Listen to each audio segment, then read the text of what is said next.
combating an overactive bladder may be easier than you think. We are showing you a secret that may change your bladder for good. I want to welcome Dr. Michael Kennelly, co-director of the Women's Center for Pelvic Health here.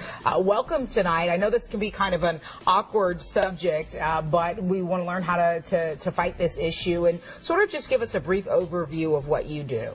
Well, my world is the world of below the belt. And basically, it's anything dealing with the bladder that's non-cancer related. And specifically, it is dealing with the issues of urinary incontinence, voiding dysfunction, pelvic organ prolapse. And these are significant issues for women, as we know. How did you get involved in this particular area of research? Well, actually, when you realize this is something that affects women, usually about 35 million Americans are affected by overactive bladder. That feeling of gotta go. And so it's that urgency, that feeling of if you're not going to get there, urine may leak out. In addition, it's getting up at nighttime. And that's a significant issue for a majority of people. It affects their life, their work, their sexual relationships. It can affect all aspects of life. And so when you realize that you can actually improve it and make an equality impact to that, it's very empowering. And you see the changes to women, you see the changes to men.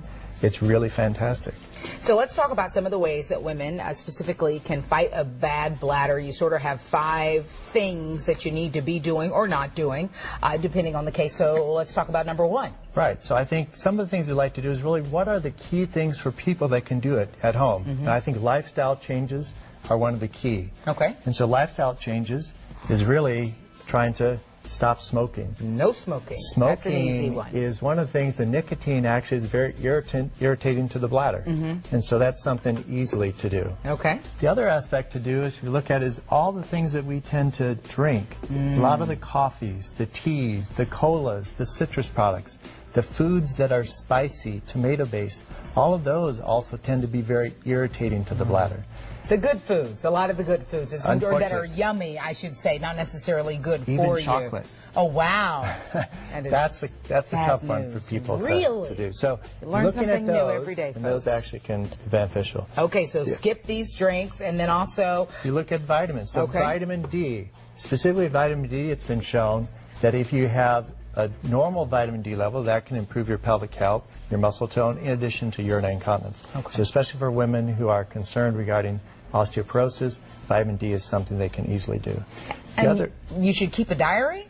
Well, one of the things about a diary that helps is that you kind of track how often you're going to the restroom.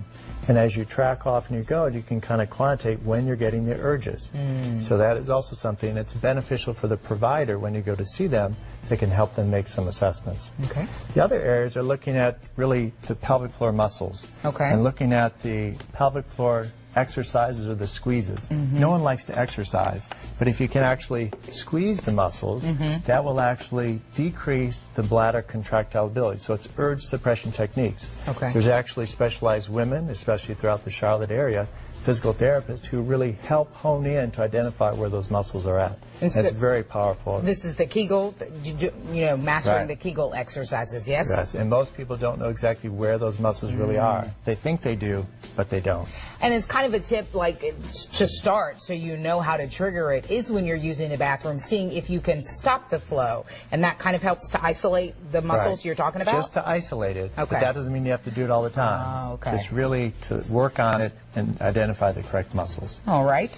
Well, for more information, you want to log on to WBTV.com, folks. Look in the Web Extra section under the Home tab. We've got some more information. Dr. Kennelly, we appreciate your time tonight. Thank you so much. These are some easy things that we can do to kind of help our bladder health. We want to keep our bladder in good health. Absolutely. And see your providers. If there's any question, you can log on to Cogentix Medical for further information on some of the items that we had here talking today. Okay. Thank you, Dr. Kennelly. Thank you.